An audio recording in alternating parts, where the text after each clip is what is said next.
ओमज्ञानतिमिरन्धस्य ज्ञानञ्जनशलाकया चक्षुरुन्मिलितं येन तस्मै श्रीगुरुवे नमः। श्रीचैतन्यमनोभीष्टं स्थापितं येन भूतले स्वयं रूप कदा मह्यं ददाति सपदान्तिकम्। वन्देऽहं श्रीगुरो श्रीयुतापदकमलं श्रीगुरुन् वैष्णवांश्च। श्रीरूपं साग्रजातं सहगणा रघुनाथान्वितं तं सजीवम् साद्वैतं सावधूतं परिजनसहितं कृष्णचैतन्यदेवं श्रीराधाकृष्णपादान् सहगणा ललिता श्रीविशाखान्वितांश्च। नमो विष्णुपादाय कृष्णपृष्ठाय भूतले श्रीमते भक्तिवेदांत स्वामिनिति नामिने। नमस्ते सरस्वती देवे गौरवाणी प्रचारिणे निर्विशेष शून्यवादी पाश्चात्य देशतारिणे। हे कृष्ण करुणा सिंधु दीनबंधु जगत्पते गोपेश गोपिका कांत राधा कांत नमस्ते। तप्त कांचन गौरांगी राधे वृंदावनेश्वरी वृषभानुसुते देवी प्रणमामि हरिप्रिये। वाञ्छाकल्पतरुभ्यश्च कृपा सिन्धुभ्येव च पतितानां पावनेभ्यो वैष्णवेभ्यो नमो नमः। जय श्री कृष्ण चैतन्य प्रभु नित्यानंद श्री अद्वैत गदाधर श्रीवासादि गौर भक्तवृंद। हरे कृष्णा कृष्णा कृष्णा हरे हरे हरे राम राम राम हरे हरे। ओम नमो भगवते वासुदेवाय ओम नमो भगवते वासुदेवाय ओम नमो भगवते वासुदेवाय। नारायणं नमस्कृत्य नरं चैव नरोत्तमं देवीं सरस्वतीं व्यासं ततो जयमुदीरये। नष्टप्रायेषु अभद्रेषु नित्यं भागवत सेवया भगवती उत्तमश्लोके भक्तिर्भवति नष्टिकी। मुखं करति वाचालं पंगुलं लंघते गिरिं यत्कृपातमं वन्दे श्रीगुरुनदिनतारिणं परमानन्दमाधवं श्रीचैतन्येश्वर। हरि ओम तत्सत्। हरे कृष्णा। तो आज हम लोग श्रीमद् भगवद गीता यथारूप अध्याय 11 श्लोक संख्या 7 इसके ऊपर चर्चा करेंगे।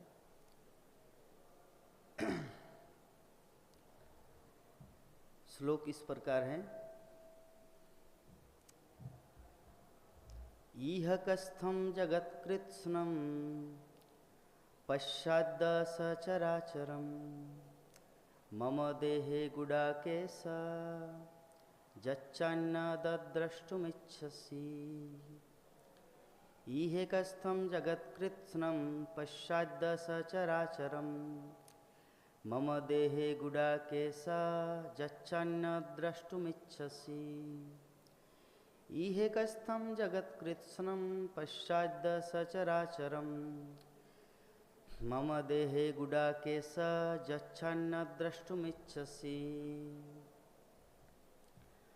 तो ये श्लोक का अनुवाद और तात्पर्य his divine grace AC Bhaktivedanta Swami Jagadguru Srila Prabhupada के द्वारा।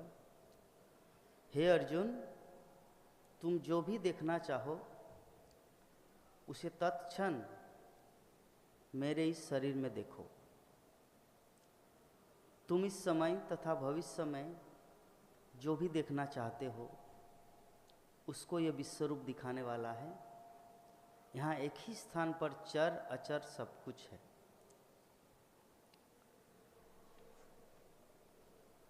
तो ये जो विराट रूप है भगवान के अनेकों अवतार है, भगवान की विभिन्न लीलाएं हैं। भगवान के मुख्यतः 6 प्रकार के अवतार होते हैं। एक है पुरुष अवतार। पुरुष अवतार 3 प्रकार के हैं, कारणोदकशायी विष्णु, गर्भोदकशायी विष्णु और क्षीरोदकशायी विष्णु। कारणोदकशायी विष्णु से ये अखिल विश्व ब्रह्मांड प्रकट हुआ और गर्भोदकशायी विष्णु के माध्यम से उस ब्रह्मांड का संचालन करते हैं और क्षीरोदकशायी विष्णु के माध्यम से परमात्मा रूप में प्रत्येक जीवों के हृदय में वास करते हैं। एक है पुरुष अवतार, दूसरा है गुणावतार। गुणावतार में भगवान 3 रूपों में विभक्त है। 3 प्रकार के गुण हैं, सत्वगुण, रजगुण तथा तमोगुण। तो रजगुण के अवतार है ब्रह्मा, तमोगुण के अवतार है शिव जी और सत्वगुण के अवतार है भगवान विष्णु। अभी जप मत करो, अभी सुनो। तो ये है गुणावतार, पुरुष अवतार, गुणावतार, फिर है जुगावतार, फिर है मनंतर अवतार, फिर है लीला अवतार, फिर है सक्तावेश अवतार। इस प्रकार 6 प्रकार के अवतार भगवान इस संसार में, चाहे इस भौतिक ब्रह्मांड में करते हैं लीला। क्योंकि 6 प्रकार के अवतार के द्वारा ही उस विश्व ब्रह्मांड का लालन पालन संहार सब कुछ करते हैं। अगर पुरुष अवतार नहीं होगा, जैसे कारणोदकशायी विष्णु, गर्भोदकशायी विष्णु, क्षीरोदकशायी विष्णु अगर नहीं होंगे, तब तो क्षीरोदकशायी विष्णु अगर नहीं होता तो परमात्मा रूप में हमारे पास रहेगा नहीं भगवान, तो उसका कौन संभालेंगे। इसीलिए प्रत्येक उसी प्रकार जुग अवतार है, मनंतर अवतार है। मनंतर अवतार का अर्थ होता है कि विभिन्न जो मनु हैं, 14 मनु आते हैं ब्रह्मा के एक दिन में। ऐसे में हम लोग जैसे 100 वर्ष की जिंदगी अपना जीवन यापन करते हैं, तो वैसे ही ब्रह्मा जी का भी 100 वर्ष का जीवन है, 100 ईयर्स। तो उनके 100 वर्ष के जीवन में एक दिन में 14 मनु आते हैं और एक मनु का 71 चतुर्युग समय लगता है, तब एक मनु मरता है। तो जरा सोचिए ब्रह्मा की, आप थोड़ा इधर आइए सामने, जरा सोचिए कि ब्रह्मा की जो आयु है हमारे कैलकुलेशन के हिसाब से कितना महान है, कितना बड़ा है। हम लोग सोचते हैं कहीं पर कुछ बांग्लादेश में कुछ झगड़ा हुआ या ये दूसरा जनसंख्या संप्रदाय बढ़ रहा है, अरे क्या होगा संसार, कब से 800 साल से मुगल, 300 साल से ब्रिटिश, ये ब्रह्मांड का क्या होगा। हे कृष्ण बचा ले प्रभु बचा ले। हम लोग ऐसा चिंता करते हैं, लेकिन भगवान की दृष्टि के अनुसार या ब्रह्मा जी की दृष्टि अनुसार, एक मनु की दृष्टि अनुसार ये समय कुछ भी नहीं है, ये समय कुछ भी मान्यता नहीं है उनके अनुसार, मतलब उन लोगों की दृष्टि में। इसीलिए हम लोग चंचल हो जाते, लेकिन भगवान चंचल नहीं होते, क्योंकि उनके सामने तो ये कुछ भी नहीं है। जो कारणोदकशायी विष्णु हैं, उनके रोम कूपों से अनंत कोटि विश्व ब्रह्मांड प्रकट हो रहा है। तो एक विश्व ब्रह्मांड की जो काल चक्र है, उनकी जो समय सीमा है कितना है आप कैलकुलेट नहीं कर सकते।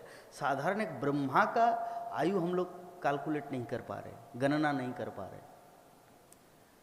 तो ऐसे कारणोदकशायी विष्णु के ऊपर है संकर्षण, और संकर्षण के ऊपर है और जो चतुर्व्यूह है वासुदेव, संकर्षण, प्रद्युम्न, अनिरुद्ध। ऐसे करके कितने चतुर्व्यूह के ऊपर है बलराम, और बलराम प्रकट हुआ भगवान श्री कृष्ण से। तो वो श्री कृष्ण अर्जुन को बता रहे हैं कि हे अर्जुन, तुम मेरे इस विराट रूप में जो कुछ देखना चाहो देख सकते हो। तो ये जो विराट रूप है या विश्व रूप जो है ना, विश्व रूप मतलब कुछ क्षण के लिए डिस्प्ले, और विराट रूप मतलब ये जगत को ही विराट रूप कहा जाता है। जैसे पर्वतमालाएं, पर्वतमाला क्या है? भगवान की हड्डी है। और जो नदी है, सरोवर है, सागर है, समुद्र है, महासमुद्र है, ये महासागर क्या है? भगवान की धमनी, जिससे रक्त चलायमान होते हैं। जैसे हमारे शरीर में होते हैं ना सिरा, धमनी, सिरा को ही धमनी कहा जाता है ना, जो रक्त चलायमान होते हैं पूरे शरीर में, जो ब्लड, हाँ सिरा।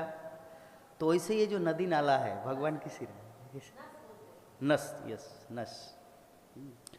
तो इस प्रकार ये ब्रह्मांड, ये हमारी दृष्टि में जो कुछ दिखता है, जो कुछ हम लोग देख पा रहे हैं, वो भगवान की विराट स्वरूप में स्थित है।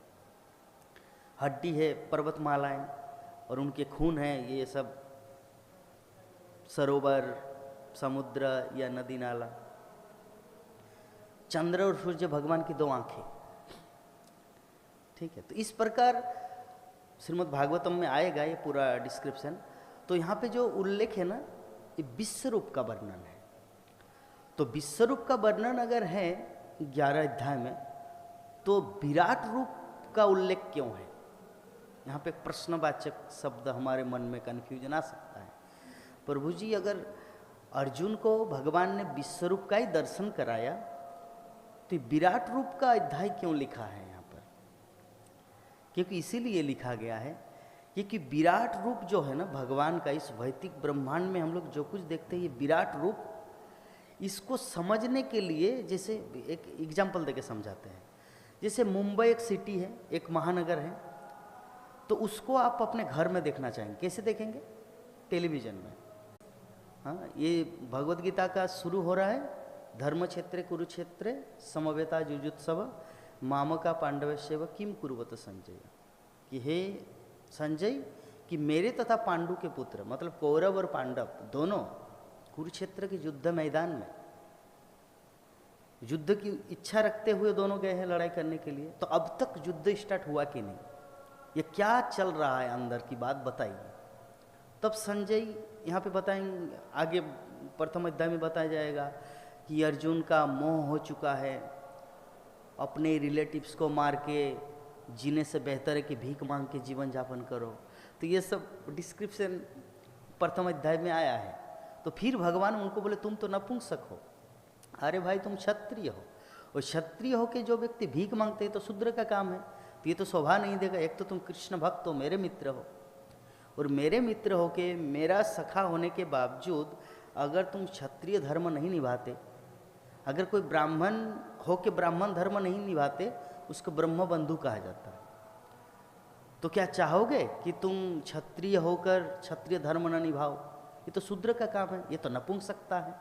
तुम इतना बड़ा बड़ा हाँकते थे, अभी कहाँ गया ये सब? तो भगवान उनको नपुंसक या ऐसे कुछ कुछ शब्द बोल के उनको पूरा जगा दिया। तो जगाते जगाते प्रथम अध्याय से लेकर अब तक 10वें अध्याय तक, प्रथम अध्याय से 10वें अध्याय तक इसलिए अर्जुन ने बताया। यहाँ पे 11 अध्याय के प्रथम श्लोक में अर्जुन वाचा कि आपने जिन गुह्य आध्यात्मिक कॉन्फिडेंशियल जो ज्ञान आज तक किसी के पास नहीं था, वो मुझे जो बताया इस कुरुक्षेत्र के रणांगन में, वो सुनकर मेरा मोह दूर हो गया है। तो इससे हमें एक चीज और पता चलता है, ये जो सुनने की जो प्रवृत्ति है, हियरिंग प्रोसेस, सुनने से ही व्यक्ति का ज्ञान बढ़ता है। आप जरा कल्पना कीजिए, जब हम लोग पहले दिन स्कूल में गए, तब भी हमारा मन लगता था, ऐसा फीलिंग होता था कि मैं भी पंडित हूँ। फिर टीचर, आवाज कहाँ से है? ये दरवाजा लगा, दरवाजा लगा। हाँ, तो जिस दिन हम लोग पहली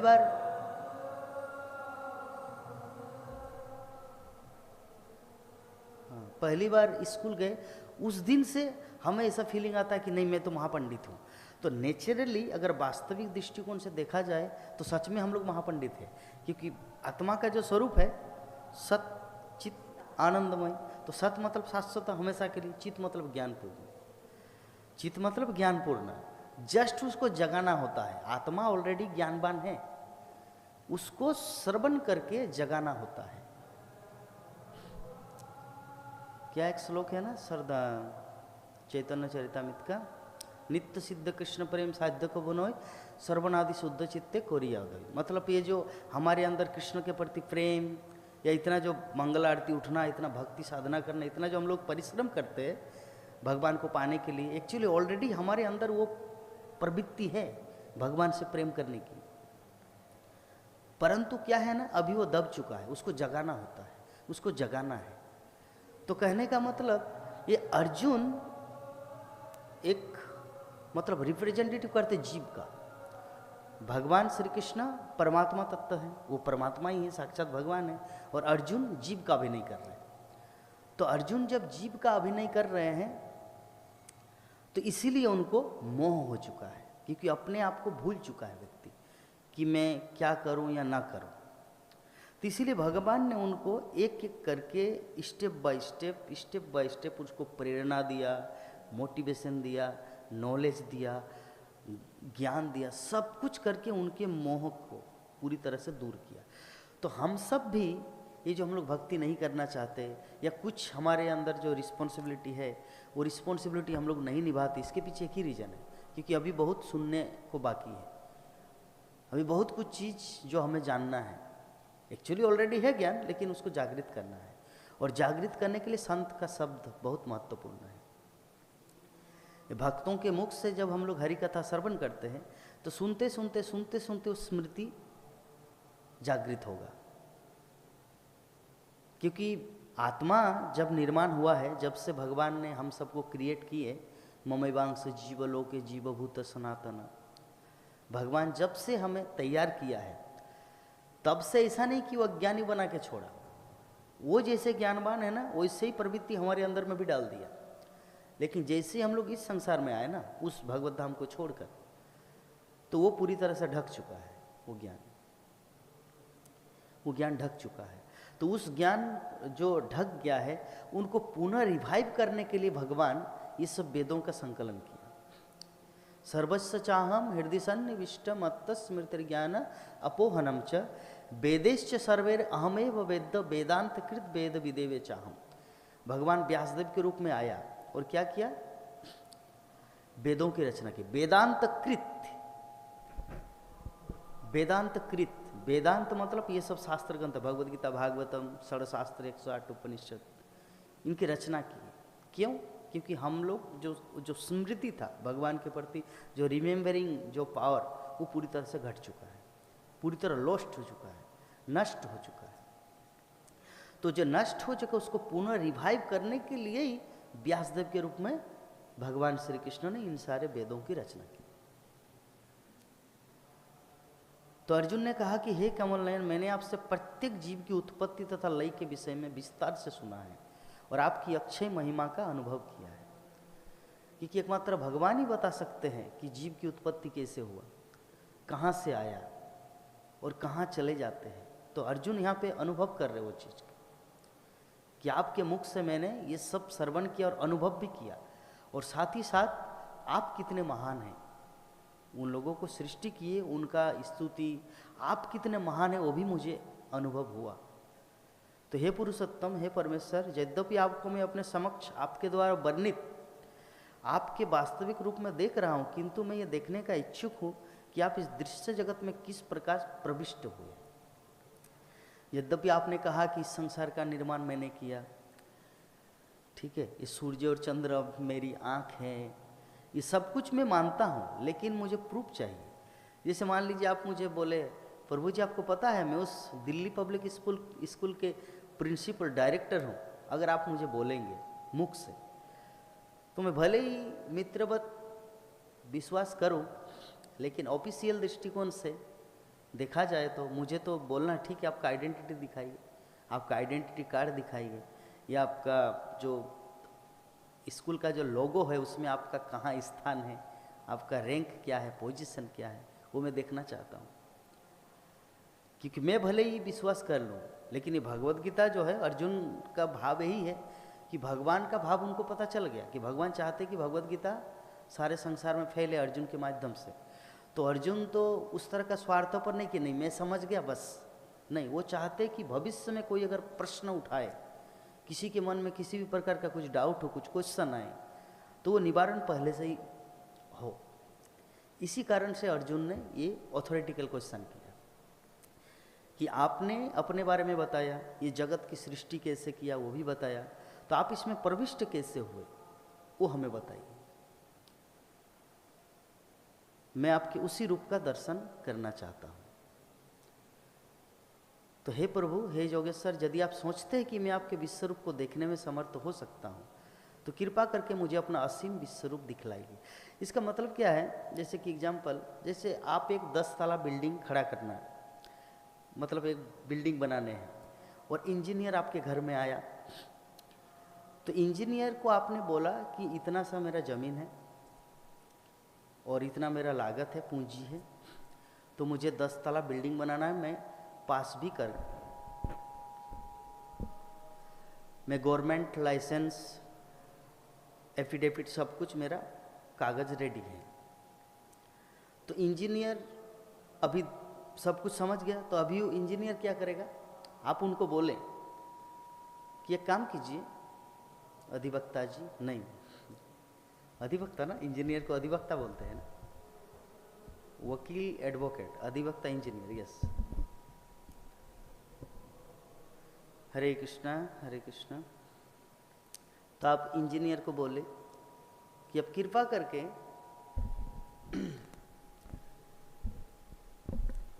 आप कृपा करके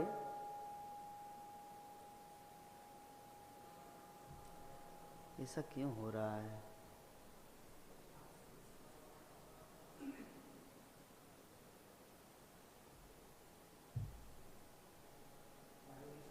हरे कृष्णा।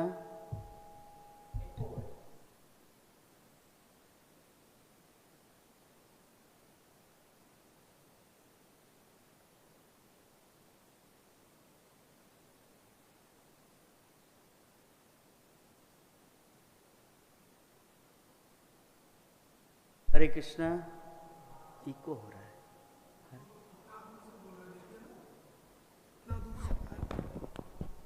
हरे कृष्णा, इसमें तो ज़्यादा हो नहीं, दूर से ज़्यादा नहीं आता इको, तो सामने से बोलिए ना, कितना दूर से। ओके। अगर माइक्रोफोन में आवाज नहीं आएगी तो कैसे? हरे कृष्णा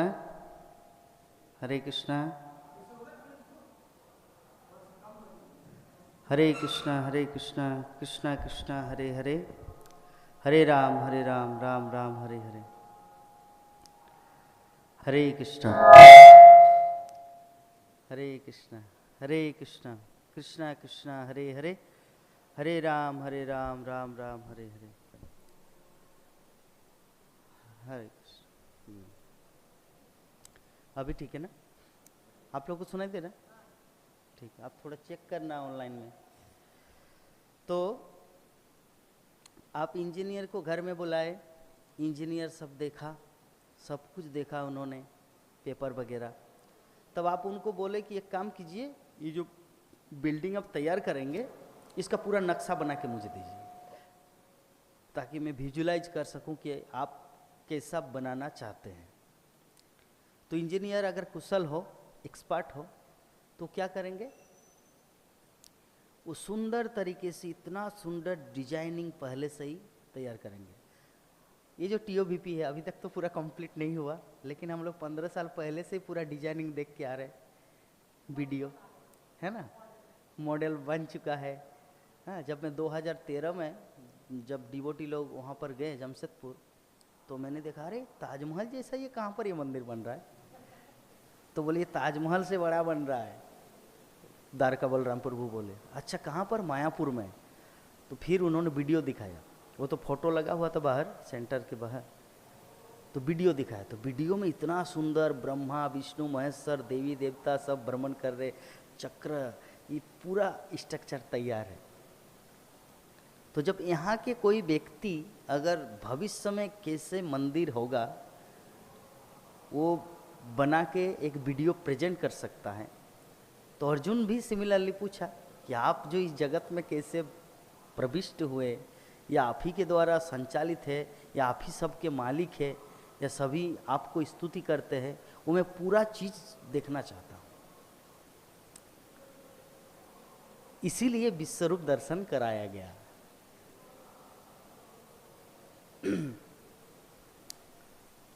यदि आप सोचते हैं कि मैं आपके विश्वरूप को देखने में समर्थ हो सकता हूँ, तो कृपा करके मुझे अपना असीम विश्वरूप दिखलाइए। तो ये है विनम्रता।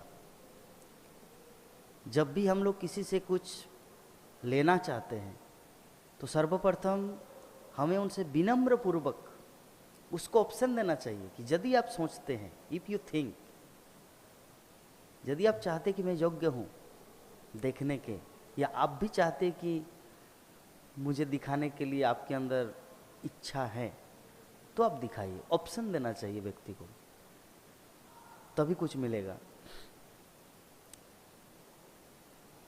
तो भगवान ने कहा कि हे अर्जुन, हे पार्थ, अब तुम मेरे ऐश्वर्य को, सैकड़ों हजारों प्रकार के देवी तथा विविध रंगों वाले रूपों को देखो। हे भारत, लो तुम आदित्यों, वसुओं, रुद्र, अश्विनी कुमारों तथा अन्य देवताओं के विभिन्न रूपों को यहाँ देखो। तुम ऐसे अनेक आश्चर्यमयी रूपों को देखो जिन्हें पहले किसी ने न तो कभी देखा है न सुना है। ये कल का श्लोक था कि ऐसा रूप तुम देखोगे जीवन में पहली बार, जो आज तक किसी ने नहीं देखा।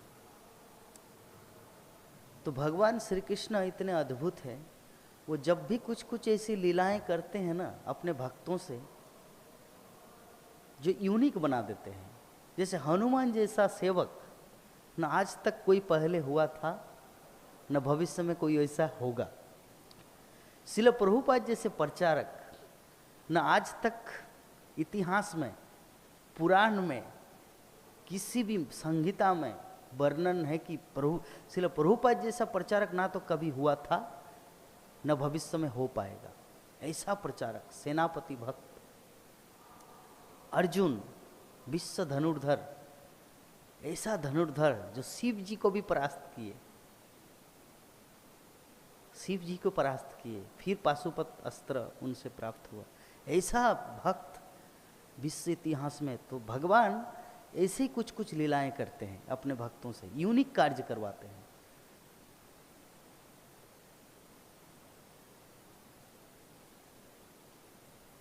तो आज का हमारा श्लोक है कि हे अर्जुन, तुम जो भी देखना चाहो उसे तत्क्षण इसी समय मेरे इस शरीर में देखो। जैसे अभी जो हम सब के पास जो मोबाइल है, इंटरनेट वाला मोबाइल, कहाँ पहले क्या होता था, 15 साल पहले या 15-20 साल पहले कुछ न्यूज, क्रिकेट या टेलीविज़न का कुछ प्रोग्राम, उसके लिए कब होगा, शनिवार, तब रात को जय हनुमान देखेंगे, या रविवार की सुबह को 9:30 बजे श्री कृष्ण सीरियल आएगा, या महाभारत बी आर चोपड़ा का। मतलब ऐसे एक वेटिंग करना पड़ता था। और एंटीना, अगर कोई पक्षी एंटीना में बैठ जाए तो फिर गया, तो ऐसा होता था। लेकिन अभी देखिए 15 साल बाद हम लोग जो अपना जीवन व्यतीत कर रहे हैं, अब जो चाहेंगे तुरंत न्यूज, 20 साल पहले की जो घटना क्या हो चुका है, कौन सा मूवी बन चुका है, या कौन सा सीरियल बन चुका, सब हम लोग अभी देख सकते हैं। ये सुविधा भी है। तो भगवान भी यही चीज़ बोलना चाह रहे हैं कि उसे तत्क्षण मेरे इस शरीर में देखो।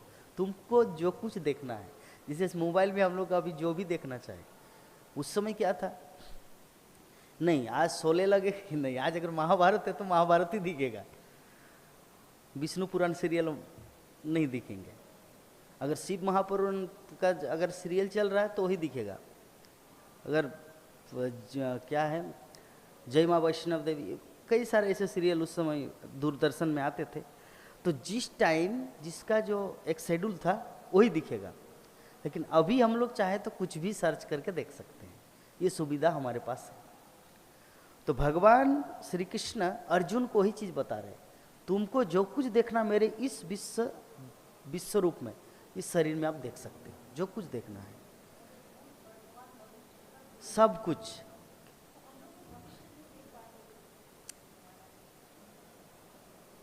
हाँ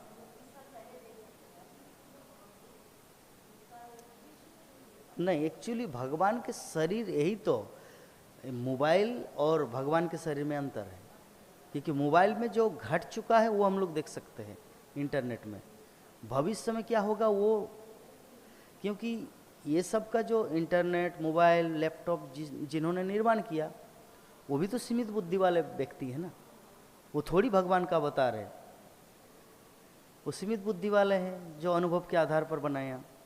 लेकिन भगवान का शरीर जो है विश्व रूप है, वो तो अलौकिक मशीन है, वो तो अलौकिक है, तो उसमें भविष्य भी देखा जा सकता है, लेकिन इसमें नहीं। तो इसीलिए अर्जुन को बोला गया तुमको जो कुछ देखना है, हाँ, तुम इस समय तथा भविष्य में जो भी देखना चाहते हो उसको ये विश्वरूप दिखाने वाला है। यहाँ एक ही स्थान पर चर अचर सब कुछ है। इससे हमें और एक चीज प्रमाणित होता है कि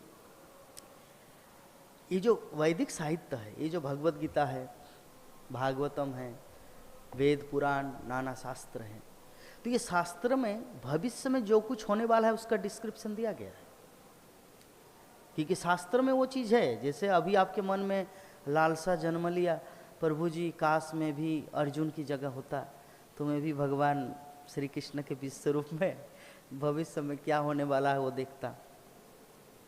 आपके मन में इसे लालसा जन्म लिया, तो अगर वो इसी इच्छा है ना, तो आपको भगवत गीता में वो चीज़ मिल जाएगा, भागवतम में वो चीज़ मिल जाएगा, क्योंकि श्रीमद् भागवतम में वर्णन किया गया है कि ऐसा समय आएगा कल की रूप में भगवान सबको मारेंगे, एक एक करके मारेंगे, काटेंगे, कचू काटा। कचू मतलब जो कचू आलती क्या बोलते हैं, कचू को क्या बोलते हैं आप लोग, आलू की तरह जो दिखता है, कचू अरबी, अरबी, अरबी दुबई जो भी है, तो अरबी जो है, अरबी का पत्ता जो है उसको कोई ऐसे चाकू से टच कर दे तो कट जाता है, उसका जो ये है हिस्सा टहनी कट जाता है। तो भगवान कल की क्या करेंगे ना, तलवार से सबको इसे काटेंगे, क्योंकि उस समय किसी के पास वैसे इंटेलिजेंस ही नहीं रहेगा भगवत गीता भागवतम को समझने का। कुछ अपनी स्मृति या बुद्धि कुछ भी नहीं रहेगा कली के अंतिम छोर में। अभी कितना साल हुआ कली का? 5,500। टोटल 4,32,000 का आयु है कली का। तो 4,32,000 की आयु में अभी ओनली 5,500 व्यतीत हुआ है, ये थोड़ा सा पार हुआ, 2, 5, 10 साल। तो अभी से इसे दिखने को मिल रहा है। तो कल्पना कीजिए, ये तो 10,000 वर्ष तक चलेगा इस्कॉन, यह धार्मिक। तो भक्ति विनोद ठाकुर जैव धर्म में लिखते हैं, ये जो जैव धर्म पुस्तक है उसमें लिखते हैं कि विश्व का जितना सारा धर्म है सभी चैतन्य महाप्रभु के ये जो आंदोलन है उस आंदोलन के छत्र छाया में आएगा, विश्व के जितने सारे धर्म हैं। लेकिन जैसे 10,000 वर्ष खत्म, फिर से म्लेच्छ का साम्राज्य स्थापित होगा। अभी भी चल रहा म्लेच्छ का, और म्लेच्छ कोई कलियुग से ही नहीं है, पहले से है। काल यवन, यवन का मतलब क्या होता है? यवन संस्कृत में बोलते हैं, उसको हम लोग वर्तमान में विभिन्न नामों से पुकारते हैं। अभी मैं वो डायरेक्ट नहीं बोलूँगा, आप लोग समझ जाइए मैं किसके बारे में बोल रहा हूँ। यवन का मतलब क्या होता है? यवन म्लेच्छ ये संस्कृत शब्द है, उसका आधुनिक में हम सबको पता है किसके बारे में बोला जा रहा है। तो जब भगवान श्री कृष्ण राज्य करते थे, जब मथुरा में थे, तो काल यवन आया था। तो ये यवन तब से है, यवन म्लेच्छ तब से है, जस्ट नाम परिवर्तन हुआ। तो ये कलियुग की जैसी शुरुआत हुई, गोहत्या चालू हुआ, कली ने चालू किया, तब से यवनों की संख्या बढ़ने लगा। और अभी यवनों की संख्या संसार में बहुत ज़्यादा है, टू मच। लेकिन फिर भी क्योंकि चैतन्य महाप्रभु जबकि भगवान है, तो इसीलिए उनकी वाणी कभी व्यर्थ नहीं जाएंगे। पृथ्वी ते आछे जो तो नगरादिग्राम, सर्वत्र प्रचार है मोर नाम। सर्वत्र, हर जगह उनका महिमा प्रचार होगा। तो पूरे संसार में ऑलरेडी फैल चुका है भगवान का नाम। लेकिन किसी ने प्रश्न किया था मेरे गुरु महाराज को, भक्ति चारू स्वामी गुरु महाराज को, कि गुरु महाराज ये जो शिला प्रभुपाद ने सारे संसार में कृष्ण भक्ति का प्रचार प्रसार फैलाया, और चैतन्य चरितामृत में वर्णन है कि पृथ्वी ते आछे जो तो नगरादिग्राम, विश्व के जितने सारे नगर वो गांव हैं, वो सब जगह महाप्रभु का नाम फैलेगा, तो क्या एकदम हर कोई डिवोटी बनेगा? गुरु महाराज को क्वेश्चन किया गया, तो गुरु महाराज ने उत्तर दिया नहीं, फैलेगा हर जगह लेकिन हर कोई ग्रहण नहीं करेगा। अगर हर कोई ग्रहण करेगा तब तो वैकुंठ बन जाएगा, this material world become a spiritual world. ये तो संभव है नहीं। मटेरियल वर्ल्ड जो है भौतिक जगत ही रहेगा, और आध्यात्मिक जगत आध्यात्मिक। जेल खाना में कितना ही गीता डिस्ट्रीब्यूट किया जाए, जेल खाना तो जेल खाना ही रहेगा। कैदी लोग कितना ही भगवत गीता पढ़े, कैदी कैदी ही रहेगा। खैर, जेल खाना के अंदर अगर कोई कैदी है तो उसको कैदी माना जाएगा। वहां से बाहर निकाला जाए, वो जब वो जेलर उनको बाहर निकाल देंगे, भाई तुम अच्छा व्यक्ति हो, चलो गीता भागवत पढ़ते हो तुम, ठीक है अभी तुम बाहर निकलो, तो उसको तो कैदी और नहीं बोला जाएगा। तो उस हिसाब से हम लोग जब तक इस संसार में हैं तब तक तो हम लोग कैदी ही हैं, जब तक भगवत धाम नहीं जाते। तो जो भी है, बोलने का भाव, क्या टॉपिक था, किस लिए बोला मैं, किस लिए मैं बोला है जेल खाना का बात? हाँ, जैव धर्म, यस जैव धर्म। तो जैव धर्म में भक्ति विनोद ठाकुर ने भविष्यवाणी किया है कि एक समय आएगा कि विश्व के जितने सारे धर्म संप्रदाय, क्रिश्चियन, मुस्लिम, जैन, बौद्ध, ईसाई, फारसी, जितने सारे रिलीजन, सब चैतन्य महाप्रभु के इस छत्र छाया में आएगा। अभी कोई बोलेंगे अक्षय पात्र या इस्कॉन या हरे कृष्ण मूवमेंट, बात ऐसा नहीं, चैतन्य महाप्रभु की छत्र छाया में।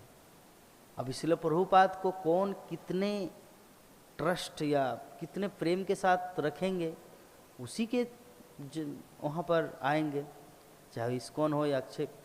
खैर हमें ये इसका तो भविष्यवाणी हमें भी नहीं पता, वहाँ पे उल्लेख है, जैव धर्म में उल्लेख है चैतन्य महाप्रभु के आंदोलन में। तो चैतन्य महाप्रभु का आंदोलन तो गौड़ीय मठ भी है, और चैतन्य महाप्रभु का आंदोलन इस्कॉन भी है। लेकिन अगर हम लोग ऑथोरिटिकल दृष्टिकोण से देखा जाए तो रियल में चैतन्य महाप्रभु का जो मूवमेंट है वो शिल प्रभुपाद ने साकार करके दिखाया। दैट मीन्स ये जो भक्ति विनोद ठाकुर की जो भविष्यवाणी है वो इस्कॉन में ही, संसार के सभी धर्म इस्कॉन में ही आएगा अल्टीमेटली, कहने का भाव। क्योंकि जो पृथ्वी ते अच्छे जो तो नौगर आदि ग्रामीण जो शब्द है चैतन्य चरितामृत में, वो तो इस्कॉन में लागू होता है, क्योंकि इस्कॉन ही पूरे विश्व में है, गौड़ीय मठ तो पूरे विश्व में है नहीं। खैर अभी धीरे धीरे वो लोग भी अपना विस्तार किया। तो इस आधार पे हम लोग ये मान सकते हैं कि विश्व के जितने सारे धर्म हैं एक दिन चैतन्य महाप्रभु के इस मोमेंट में आएगा। परंतु जैसे ही 10,000 वर्ष खत्म, फिर से कली का बोलबाला चालू हो जाएगा।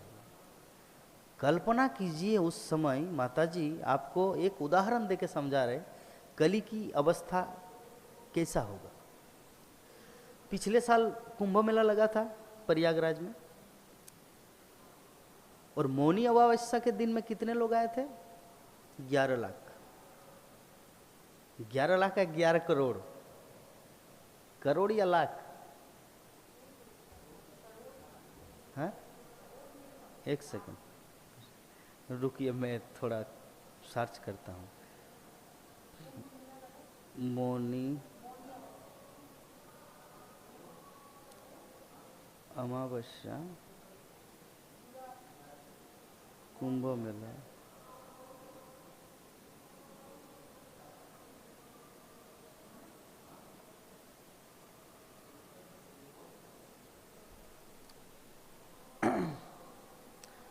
कली की स्थिति कैसा होगा उसका वर्णन।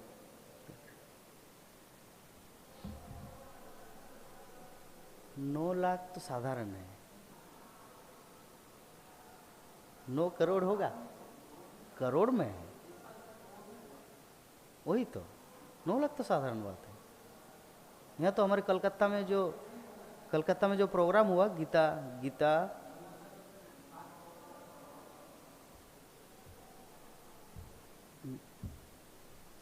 अच्छा जो भी है, करोड़ हो या कुछ भी हो, मतलब अनेकों लोग थे। तो जब भगदड़ मची तो बहुत सारे लोग मर गए। मैं खुद का उदाहरण दे रहा हूँ। जब जगन्नाथपुरी 2023 में रथ यात्रा के टाइम गए थे, 1 million 5.5 crore devotees took the sacred Amrit Snan at the Triveni Sangam on Mauni Amavasya according to Uttar Pradesh information department to official. अच्छा, 29 जनवरी 2025 को इतने करोड़ 7, 8, 70, 80 मिलियन राफली 8 करोड़ लोग प्रयागराज में आए थे। यहाँ पे दिखा रहे department of Uttar Pradesh official 8 crore. तो 8 करोड़ लोग उस उत्तर प्रदेश की वो जो प्रयागराज की भूमि में जब भगदड़ मच गए, जाओ जाओ जाओ ऐसे करके जो सभी चल रहे, वैसी स्थिति में आप है, उस बीच में आप कल्पना कीजिए आपका हाल क्या होगा। आप बचा पाएंगे अपने आप को? समुद्र जैसे लोग आ रहे। साधारण जगन्नाथपुरी में रथ यात्रा के टाइम जब भगवान जगन्नाथ का रथ जब खींच के आ रहा था, मैं 33, 34 2023 की बात कर रहे हैं, 33, 30 एक युवक हूँ, यंग हूँ, फिर भी डर लग गया था। इतना भीड़, जैसे कोई रोन देंगे। एक बार नीचे गिरा तो गिरा, थोड़ी किसी के हृदय में ऐसे दया होगी, नहीं भाई कोई गिरा चलो उसको उठाओ, भाई सभी अपना जान बचाएंगे। तो मौनी अमावस्या में कुंभ मेला में ऐसा भीड़ होता है तो कलियुग की संख्या इतनी बढ़ जाएगी, और वैसी अवस्था में आपको जीवन यापन करना है। कहाँ इनकम करेंगे, कहाँ खाएंगे? आप घर में खा रहे और कोई आपके घर को आग लगा देंगे, किसी के अंदर तो कोई दया भाव रहेगा नहीं ना। आप सोए हुए हैं, कोई बंदूक चला देंगे, या आप सोए हुए हैं घर में, कोई बम ब्लास्ट कर देंगे। तो ऐसा हाल होगा 10,000 वर्ष के बाद। और ऐसा कंटिन्यू कितना दिन चलेगा? पूरा 4,32,000 का जो माइनस 10,000 कीजिए, 4,22,000। तो ऐसा हाल होने वाला है इस भौतिक जगत का, इस कलियुग में।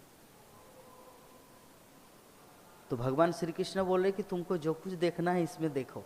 तो सब कुछ ऐसा तो भगवत गीता में, श्रीमद् भागवतम में, भविष्य पुराण में ये सब उल्लेख है कि क्या क्या होने वाला है।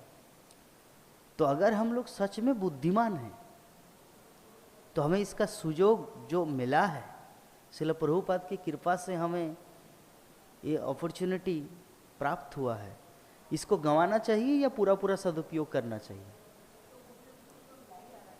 हैं? क्या भविष्य होगा कल्पना कीजिए। तो हम लोग कितने भाग्यवान हैं, या भगवान कैसे हमें सुरक्षित रखा है, ऐसे समय में जन्म दिया, और वो अभी गोल्डन अपॉर्चुनिटी कि सीधा गोलोक वृंदावन चले जाएंगे अगर थोड़ी सी अच्छी भक्ति करे तो। ऐसे कितने जीवात्मा हैं, अनंत कोटि जीवात्मा हैं। कभी आप जाएंगे किसी जंगल में तो कितने सारे वृक्ष है, कितने सारे पेड़ पौधे हैं, वो सब एक एक जीव है। लेकिन याद रखिए वो सब एक एक जीव आत्मा है। जब ट्रेन में आप सफ़र करते कहीं से, मान लीजिए आप कलकत्ता हावड़ा स्टेशन में चढ़ेंगे, द्वारका जाएंगे सीधा ओखा, इस पार से उस पार कितना 4 दिन लगता है द्वारका जाने में, कितना दिन कितनी रात सोए और गाड़ी चल रहे कंटिन्यू, और कितनी सारे ऐसे जगह है, कितने घास, कितने पेड़ पौधे, वो सब एक एक जीव है।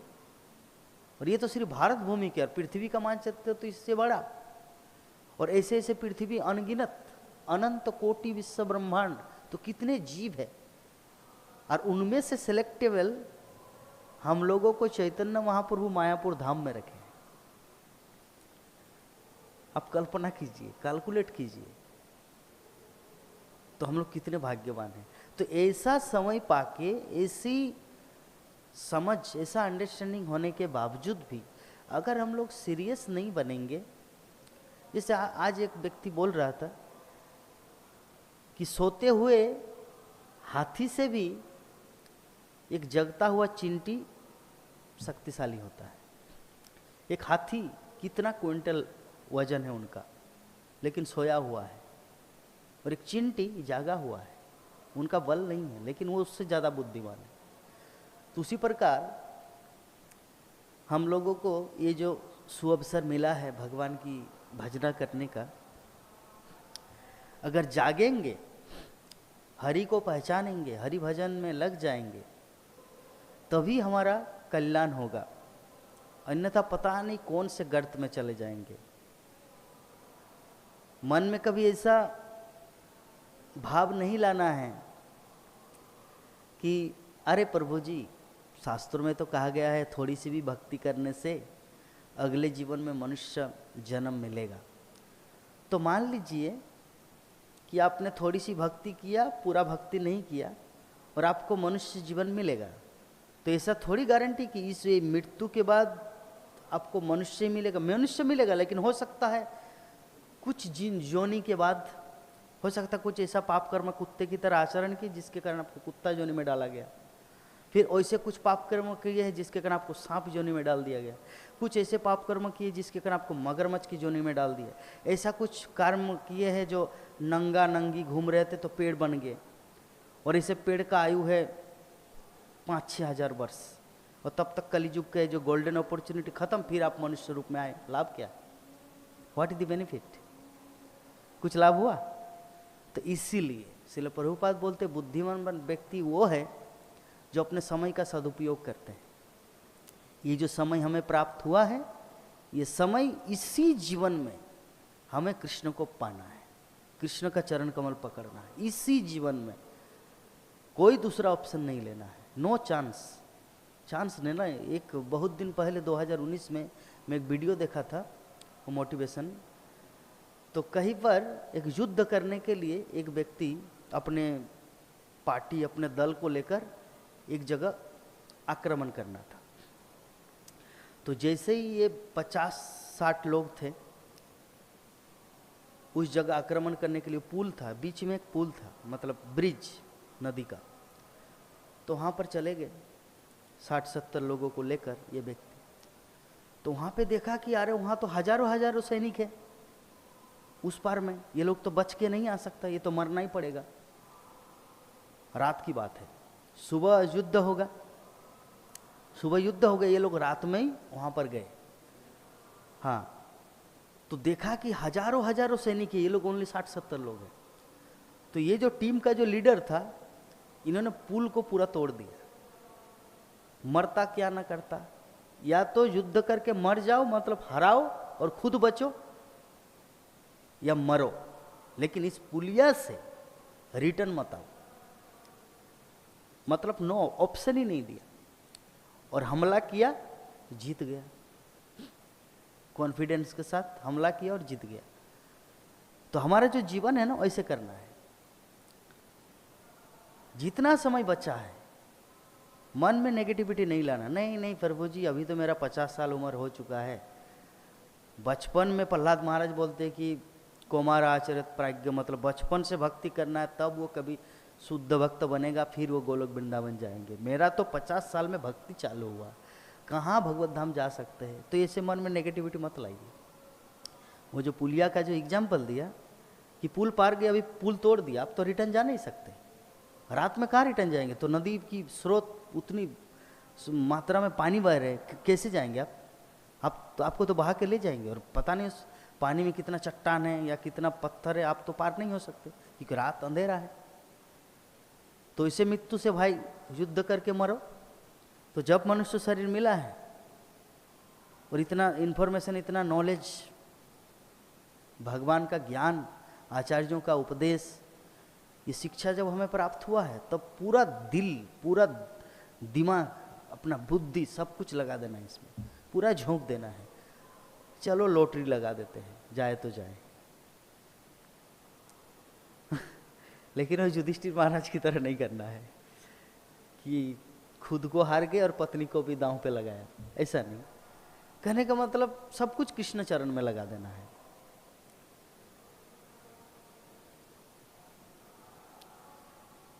तो श्रील प्रभुपाद लिखते कि कोई भी व्यक्ति एक स्थान में बैठे बैठे सारा विश्व नहीं देख सकता। यहाँ तक कि बड़े से बड़ा वैज्ञानिक भी यह नहीं देख सकता कि ब्रह्मांड के अन्य भागों में क्या हो रहा है, किंतु अर्जुन जैसा भक्त यह देख सकता है कि सारी वस्तुएं जगत में कहाँ कहाँ स्थित है। कृष्ण उसे शक्ति प्रदान करते हैं जिससे वह भूत वर्तमान तथा भविष्य जो कुछ देखना चाहे देख सकता है। इस तरह अर्जुन कृष्ण के अनुग्रह से सारी वस्तुएं देखने में समर्थ है। तो कृष्ण के अनुग्रह से सब कुछ देखने में समर्थ है। तो हमारे मन में अगर ऐसी लालसा है कि मैं भी देखना चाहूं तो हम लोग भी देख सकते हैं, क्योंकि भगवान किसी के लिए कुछ पश्चाताप नहीं छोड़ के रखे। जैसे उन्होंने अर्जुन को फैसिलिटेट किया, सब कुछ दिया, सुविधाएं दी, उसी तरह बाकी भक्तों के लिए भी ऐसी सुविधा दी। एक ये जो वैदिक नॉलेज है ये तो भूत वर्तमान भविष्य तीनों कालों का ज्ञान वर्णन करते हैं।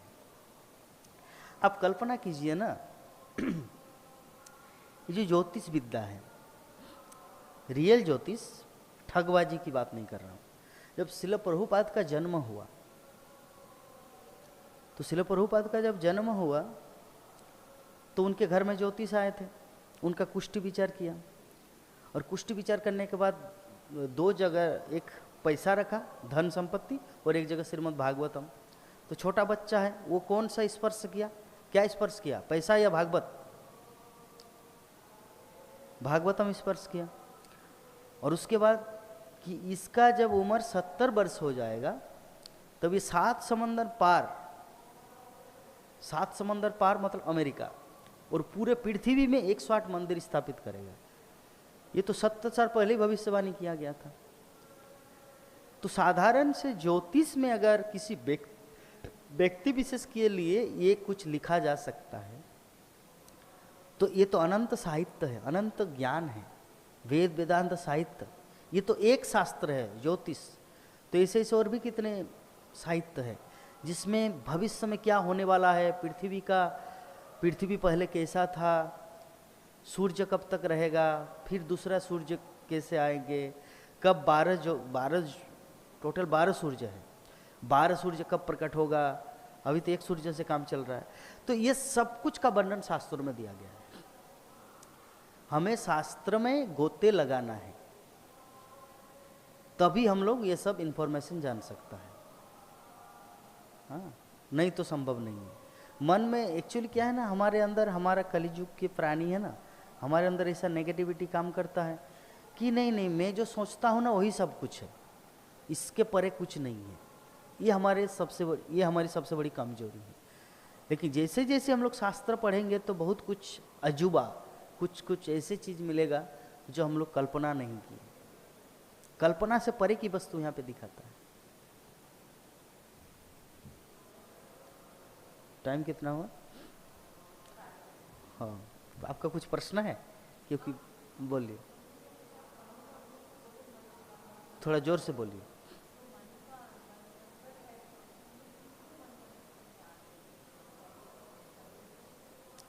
कलियुग में कितने मनंतर में? हम लोग वैवस्वतम मनंतर में हैं, क्योंकि सृष्टि का प्रारंभ शांभव मनु से हुआ। तो शांभव मनु की कथा जो हमारे श्रीमद् भागवतम में चल रहा है, कर्दम मुनि का प्रसंग, देवहूति के पिता शांभव मनु, और अभी जो मनु चल रहा है ये वैवस्वत मनु, वैवस्वत मनु, वैवस्वत, जो सूर्य देव विवस्वान को जो भगवत गीता का नॉलेज दिया गया था। तो इस प्रकार अलग, फिर साबरनी मनु है, अलग अलग मनु है। तो ये मनु आएंगे, फिर ये क्रम चलता रहेगा, सृष्टि बंद नहीं होगा। हाँ, जैसे हम लोग चैतन्य चरितामृत में देखे हैं, जो वासुदेव विप्र था, हाँ, वासुदेव दत्त, तो चैतन्य महाप्रभु को बोले कि चैतन्य महाप्रभु, ये संसार के जितने सारे जीव है ना, सबको आप वैकुंठ ले जाइए, मैं इन सब का पाप अपने ऊपर लेता हूँ और मैं नरक भोगने के लिए तैयार हूँ। तो महाप्रभु ने भक्तों को बोला कि सरसों का बोरा है क्या? तो किसी ने लाया, तो सरसों का जो बोरा है उसे वो डाल दिया जमीन पे, और कितने सारे सरसों का बीज। तो महाप्रभु ने बोला कि एक एक ब्रह्मांड है। तो एक एक ब्रह्मांड, ये जिसकी आप चर्चा किए, जितना आपका कल्पना शक्ति है कि इतने सारे लोगों को भगवत धाम ले जाइए, मैं नरक भोगने के लिए तैयार हूँ। आप एक ब्रह्मांड की बात कर रहे हैं, तो ये सरसों का दाना जैसे अनंत कोटि ब्रह्मांड है, कितनों का ले पाओगे? तब वासुदेव दत्त हार वाले। तो ऐसे ही संसार चक्र चलता रहेगा। कब किस दिन कौन व्यक्ति उद्धार होगा, कब भविष्य में, उतना हमें चिंता नहीं करना है। खुद को शुद्ध भक्त बनाना है, अपना कल्याण करना है। ऐसे करने से हमारे माध्यम से और भी लोग लाभान्वित होंगे, हैं?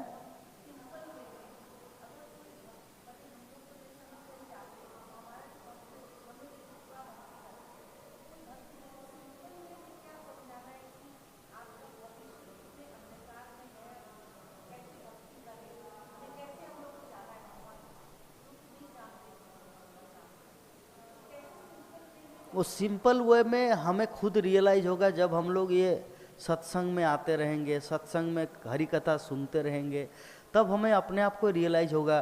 जैसे हम लोग जब भोजन करते हैं तो भोजन करते करते ऑटोमेटिक एक एक ग्रास लेंगे तो पेट भरता जाता है। नहीं, किसी को समझाने से वो नहीं समझेगा ना, कि वो नहीं समझेगा। जब तक वो सत्संग में नहीं आएगा तब तक उनको समझ नहीं आएगी कि बिन सत्संग विवेक न हो। हंसने दीजिए, क्योंकि वो तो अभी जैसे एक कपड़ा है तो कपड़ा गंदा है, वो जब तक पानी में नहीं डालेंगे, सर्फ एक्सेल नहीं देंगे, तब तक उसमें कितना गंदा है वो पता नहीं चलेगा। सूखा कपड़ा में थोड़ी दिखेगा या थोड़ी निकलेगा, उसको जब पानी में डालेंगे, सर्फ एक्सेल देंगे, तब वो गंदा निकलेगा। तो उसी प्रकार अभी जो हंस रहे क्योंकि सूखा कपड़ा है, जब वो सत्संग में आएंगे, भीगेंगे, सर्फ एक्सेल डाल के उनका माइंड वॉश किया जाएगा, तब पता चलेगा कि हमें कितना दूर जाना है। ठीक है, हरे कृष्ण। जय ग्रंथराज श्रीमद् भगवद गीता की।